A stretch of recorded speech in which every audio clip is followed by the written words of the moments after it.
Ciao a tutti viaggiatori, oggi tenteremo di trovare la casa di Clara, la migliore amica di Heidi. Allacciate le cinture, stiamo per raggiungere Francoforte.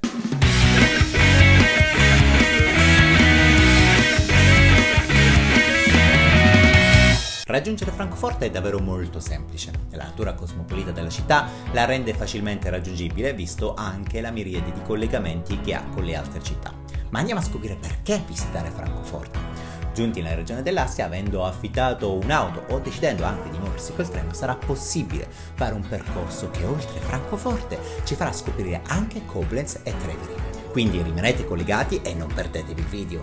Bene viaggiatori, quest'oggi siamo a New York. Scherzetto, no, siamo a Francoforte. In particolare siamo appunto nella zona, industriale, dove sono tutti i grandi palazzoni, e quello che è divertente è che questa zona viene detta Manhattan. Storpiando un po' il nome di Manhattan, ricordando che appunto Francoforte sta sul meno e quindi Manhattan è simpatico, no? Iniziamo quindi da una delle parti più conosciute di questa città. Francoforte è nota a tutti come snodo centrale della Banca Europea. Non stupisce quindi la presenza di questi giganti di ferro e vetro che si innalzano verso il cielo. Troveremo qui la Deutsche Bank Twin Towers o l'Euro Towers oppure il palazzo della Commerzbank e via dicendo. È davvero insolito vedere il contrasto tra case per così dire normali e questi enormi palazzoni che ammetto regalano un facile effetto wow. Ma andiamo a vedere questi giganti un po' più da vicino e dirigiamo verso la Main Tower. Al costo di 9 euro sarà possibile infatti salire sul tetto di Francoforte per dominare tutta la città grazie ai suoi 200 metri. Diciamo che non è proprio il luogo per chi soffre di vertigini. La vista, come potete vedere voi stessi, è davvero mozzafiato e il vento decisamente forte, ma d'altronde a queste altezze la cosa non stupisce. Sembra quasi di poter sfiorare gli aerei che sorvolano la città. Al momento la piattaforma dei biglietti online è un po' fuori servizio, ma non preoccupatevi. Dalle ore 10 alle ore 23 potete godervi questo spettacolo. Basta avere un po' di fortuna e aspettare l'eventuale fila. Scendiamo dunque da queste vette e continuiamo il giro della città. Degna dimensione e anche, se non l'ho vistato all'interno, è il famosissimo Teatro dell'Opera di Francoforte. E venne inaugurato nel 1880, ma successivamente venne poi ricostruito visto i grandi e devastanti bombardamenti della Seconda Guerra Mondiale. Un'opera imponente dallo stile classico.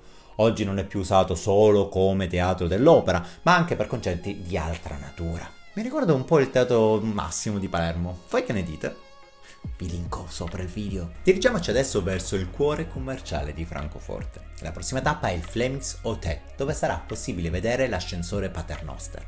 Si tratta di uno dei pochi esemplari ancora presenti al mondo, visto che quasi tutti sono stati dismessi per via della loro meccanica di movimento continuo che li rendeva, come dire, poco sicure. Però, mannaggia, io volevo salirci sopra, uffa, ma dai. Non lasciamoci sopraffare dalla delusione, perché proprio davanti al Flemings Hotel troveremo l'Eschheimer Tor. Fateci caso, neppure 8 anni di Germania aiutano a pronunciare certi nomi. Si tratta di una delle poche, se non l'unica torre del tardo medioevo rimasta in piedi nella città, che faceva parte del vecchio sistema difensivo databile intorno al 1400. Ora è stata adibita a bistrò, ma rimane comunque affascinante, anche se è un pelino snaturata. Ma comunque, dirigiamoci ancora più verso il centro per andare a vedere un'altra chicca particolare. Andiamo infatti verso il centro commerciale Maizheil, un'imponente struttura di 4 piani dove potete vedere e provare la scala mobile più alta di Europa, che probabilmente non sarà altissima, ma credetemi che fa il suo effetto, oltre al fatto che ci sono un sacco di negozi qui dentro. Insomma, dai, io un'occhiata gliela darei. Usciamo dalla modernità per raggiungere il cuore storico di Francoforte, Roma Bar. Si tratta di un altro scorcio tipico di Francoforte. Il Romeberg anticamente era noto come Samstagbar e fu utilizzato fino al IX secolo per mercati, fiere, tornei, feste, ma anche luogo di esecuzioni o elezioni o anche l'incoronazione degli imperatori. Nel XVI secolo veniva considerata la piazza più bella del Sacro Romano Impero nella nazione tedesca ed è proprio in quest'epoca che risale la Fontana della Giustizia, al centro della piazza, e proprio vicino a questa fontana si trova anche una targa commemorativa in memoria del rogo di libri avvenuto nel 1933 ad opera dei nazionalsocialisti, che ricorda anche la struttura che abbiamo visto a Berlino. Ve la ricordate? Beh dai, voglio essere buono, vi metto il link qui sopra qualora ve la siete persa, dai. Qui, nel XVII secolo, nacque anche la Banca di Francoforte, proprio in una di queste case qui, in particolar modo quella chiamata di Grosse Engel, il Grosso Angelo.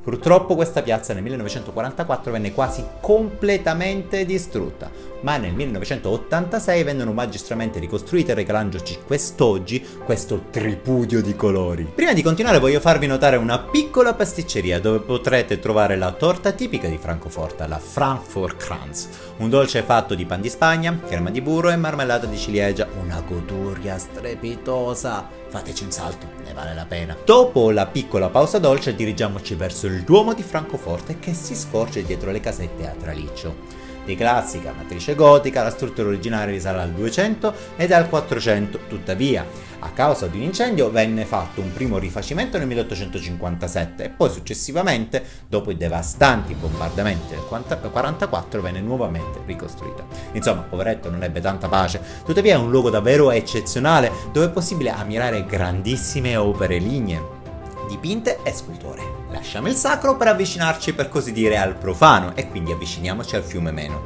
Si tratta dell'affluente più lungo del Reno che con i suoi 524 km attraversa la Germania. Qui attraversando l'Eisenartsteg, un po' intasato di catenacci, ci avviciniamo nella parte più profana della città, ossia il Sachsenhausen, ossia il luogo in cui sono concentrati tutti i principali locali della vita notturna di Francoforte. Si tratta di un labirinto di vie pienissima di locali, per tutti i gusti, dai locali jazz a quelli in cui viene suonato l'hard rock, oltre alle varie piccole discoteche. Inoltre ci sono anche i normali pub. Ma se mi conoscete sapete che non mi piace stare in questi posti affollati e troppo caotici, preferisco andare in luoghi più caserecci dove si mangia, insomma.